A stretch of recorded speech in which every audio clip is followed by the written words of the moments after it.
కరువుమంటే కప్ప కోపం, ఇడుమంటే పాము కోపం అన్నట్టున్నది కథ. ఫ్రీ బస్ తోటి మహిళలకు బస్ కిరాయి తప్పినాయని మహిళలంతా సంబరపడుతుండ్రు. మహిళలకు ఫ్రీ బస్ తోటి మా ఆటోల గిరాకే లేకుండా పోయిందని ఆటో డ్రైవర్లు అగ్గై మండిపడుతుండ్రు. డిమాండ్ల సిట్టా తోటి ఈ నెల 7 తారీఖు నాడు రాష్ట్రమంతటా ఆటోల బంద్కు పిలుపునిచ్చిండ్రు. గీత బాధలు గీతయి పీత బాధలు పీతయి అన్నట్టు ఆటో డ్రైవర్ల బాధలు ఆటో డ్రైవర్లై ఉన్నాయి. డిమాండ్ల సాధన లక్ష్యంగా ఈ నెల 7 తారీఖు నాడు రాష్ట్రం అంతటా ఆటోల బంద్కు పిలుపునిచ్చిండ్రు ఆటో యూనియన్ వాళ్ళు. ఇంట్లో ఆటో డ్రైవర్లే కాదు, టాక్సీ, వ్యాను, క్యాబ్ డ్రైవర్ సంఘాలోళ్ళు కూడా జేఏసీ పెట్టుకొని బంద్కు పిలుపునిచ్చిండ్రు. ఇక ఇందిరా పార్క్ కాడ పెద్ద బహిరంగ సభ కూడా పెడుతుండ్రట.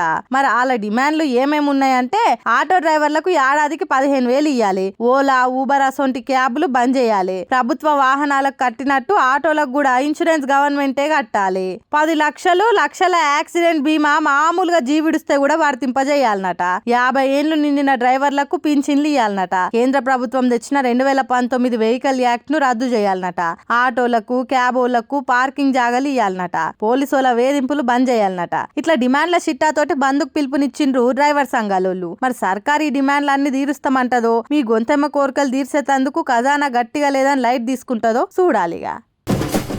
ఏం వానలు ఏం వానలు, మొత్తం మునిగి తేలుతురుగా వరదలల్లా. ఏంది వానలా? ఏం పిల్ల తాగినవా అనుకుంటుర్లే.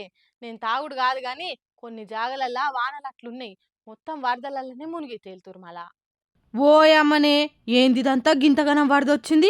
రోడ్లు మొత్తం చెరువులైనాయి కదా. ఇప్పుడు ఫెంగాల్ తుఫాన్ తమిళనాడును మొత్తం అతలాకుతలం చేస్తుంది. కృష్ణగిరి, పుదుచ్చేరి, విల్లుపురం, తిరువన్నమలై, ధర్మపురి తోటి ఇంకొన్ని జిల్లాలు మొత్తం వానల మునిగి తేలుతున్నాయి. ఏడ చూసిన చెరువులే. రోడ్లు మొత్తం చెరువులు లెక్క నిండి బుస్సున వంగుతున్నాయి. కార్లు, బస్సులు, బండ్లు అయితే కాగితం పడవలోనే కొట్టుకుపోతున్నాయి. ఇట్లా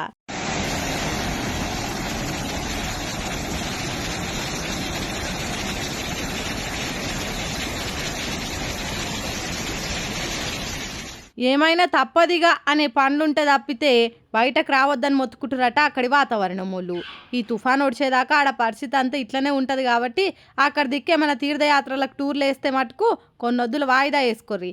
ఏమంటున్నాం, మళ్ళీ అటు పోయి ఆ వరదలలో ఇరికితే కాపాడే నాదులు కూడా దిక్కు లేకుండా అవుతారు.